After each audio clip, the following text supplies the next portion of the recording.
and welcome again. We got a bunch of people on the line, and hopefully more listening down the road to the recording. So before we get started, one of the things I want to talk about is getting social. So I'm a big believer, primarily for this screen, I'm really focusing on Twitter. So it's a great opportunity for learning, listening to a webinar or interacting in a webinar like this. You might go to a training class. You might read a book. There's a number of ways to learn, but I think you can be learning every day, all the time, and Twitter is a great way to do that. So Twitter is a great way to follow the Kardashians, if you're into that, and any other famous people that, well, we can debate whether the Kardashians are famous or not, but Twitter is an awesome way to follow famous people, but it's also a great way to learn about anything you want to learn about. And you can use hashtags to do that. So I didn't list them all here, but there's hashtags like hashtag PMOT, project management on Twitter, hashtag DAOT. There's probably hashtag design thinking, which we're going to be talking about today.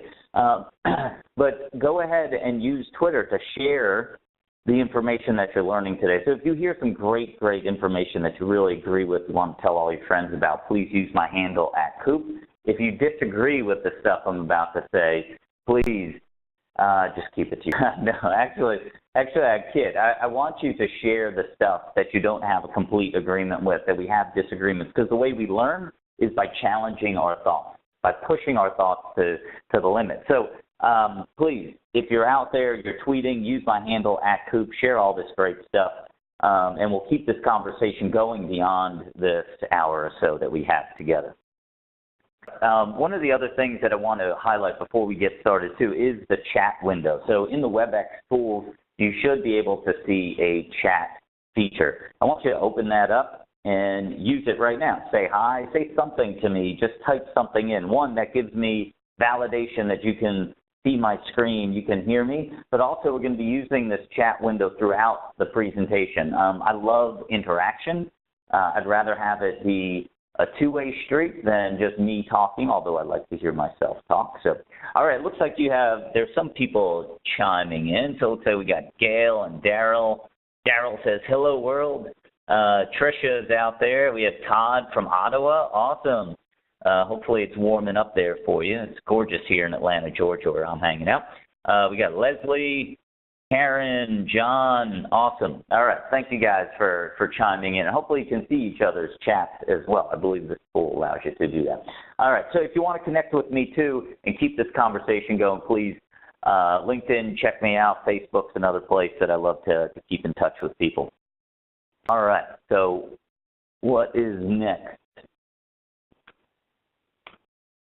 Over the rule of 3 R's and then quick go over the agenda. So every session that you go to, there's the rule of 3 R's. Any learning event, anything that you're trying to get some information from. So the first R is review. You are bound to hear some review today. I would be surprised. You guys are not brand new to the field. It's not like this is the first time you've ever heard anything about this, right? You actually have a lot of experience. So it wouldn't be shocking to me that some of it is review, and that's okay. Don't shut down, because the next R is reassure, that I'm going to say things that you're doing today that you had no idea nobody else was doing. So it's going to give you that reassurance, that confidence to keep going. And then the third R, and this is the one you really want to be listening for, are the reveals. Things that you haven't heard before, or a new way of thinking that might help you improve in the way you're doing business. If you get in an hour-long session like this, if you get 1, 2, maybe 3 things out of it to change your behavior, to improve how you're operating, then that's a huge, huge win. So whatever session you go to, remember the rule of 3 R's. I think some people go to sessions and they start to shut down because there's some review. Always be listening for something, right? You're taking your time today at 11 o'clock Eastern time to do this. Listen to those reveals. All right, so here's how we're going to start. I'm going to talk quickly about what's happening in the world today and the changes that are going in the world, and then we're going to get down to some business time and really get into the heart of design thinking. So the title of this is called Critically Thinking Your Design DNA, but it's really your design thinking. And design thinking has been around for a while, but I think it's been around a lot for new product development. That's kind of why it was developed years and years ago. and companies like IDEO have really expanded it, and there's the Stanford School of Design. There's other universities that are talking about it now, but I'm going to talk about it in terms of what you do as an IT professional. And then we're just going to end up with, well, how do you get started with this? And that's the one more thing. So this presentation, I do have to give a shout out to a good buddy of mine, Blair Loveday in New Zealand. He actually introduced me to a lot of design thinking concepts years ago. Him and I have been collaborating, I guess, for about 7-8 years now, talking about the BA world, the IT world, what's going on. And there was a time that we thought we had it all set. We were leading organizations.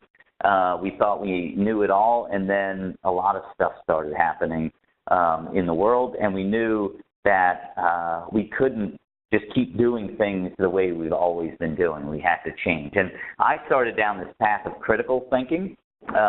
Blair was going down this path of design thinking, and together we came up with it. It's really the combination of the two that make a big impact. And that's what sparked a lot about what you're going to hear. So to give you a grasp of critical thinking, what do you guys think about this quote? I'll give you to read that. Do you think it's true? Could it be true? And when I ask questions, unlike some other presenters, maybe they ask rhetorical questions. When I ask questions, most of the time, I like to see a response, so you can type in the chat window when I ask those questions. But no, this can't be true, right? And the internet wasn't available at the time of Abraham Lincoln, so and I definitely said it's true, right? So I think what we do a lot of times is go through the motions. People ask us, talk to us on projects, and they say we need to implement X, and we implement X. Instead of challenging, well, why do we need to implement X? Is that correct? What are the facts? Get more of the information. That's being a critical thinker. All right. So we'll bring up that concept as we go throughout this.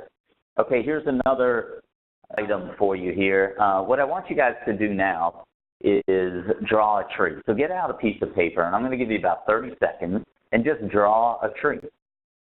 And set, go.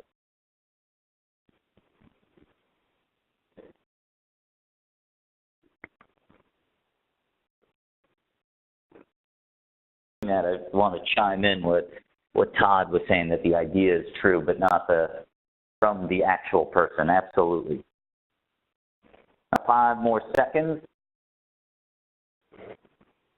Heads up, pencils down. All right, so what was on your tree? Give me a description. I know I can't see your tree, but give me a description of what was in your tree. Go ahead and type in, what does your tree look like?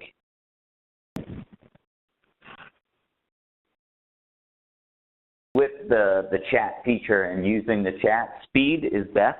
So I see some people are chiming in. Thank you. Speed is best. Don't worry about spelling mistakes, grammar mistakes. I'll figure it out.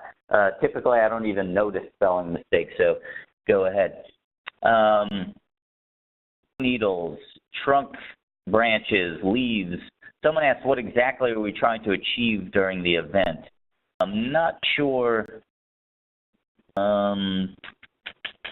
Not sure what you're after. If you want to shoot me another note, that would be awesome. It is full of new buds and flowers. Okay, good. And Todd had trunk branches, leaves, pine needles, and other stuff. Right. So a lot of times when I do this exercise, did anybody have roots in their exercise? So in your tree, did anybody have a root? Anybody have roots? Did anybody have a sun? Did anybody have maybe rain falling and clouds? Right. So one of the concepts here, maybe this is what someone wrote to me, what are we trying to accomplish with this, right? This is